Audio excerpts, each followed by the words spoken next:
na Dr. Samia Suluhu Hassan wa CCM alipata kura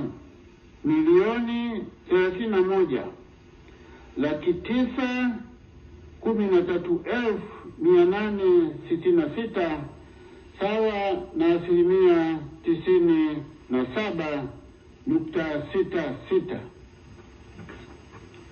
Hivyo kwa kuzingatia masharti ya ibara ya 41 ibara ndogo ya 6 ya Katiba ya Jamhuri ya Muungano wa Tanzania ya mwaka 1977, ikisoma pamoja na kifungu cha 45 kidogo cha 9 na 10 cha sheria ya uchaguzi wa rais, wa bunge na madiwani, sheria namba 1 ya mwaka 2024 na kanuni ya 57 ndogo ya 4C ya kanuni za uchaguzi wa rais, wa bunge na madiwani za mwaka 2025, na mtangaza Dr. Samia Suluhu Hassan kwamba amechaguliwa kuwa rais wa Jamhuri ya Muungano wa Tanzania kupitia Chama cha Mapinduzi CCM.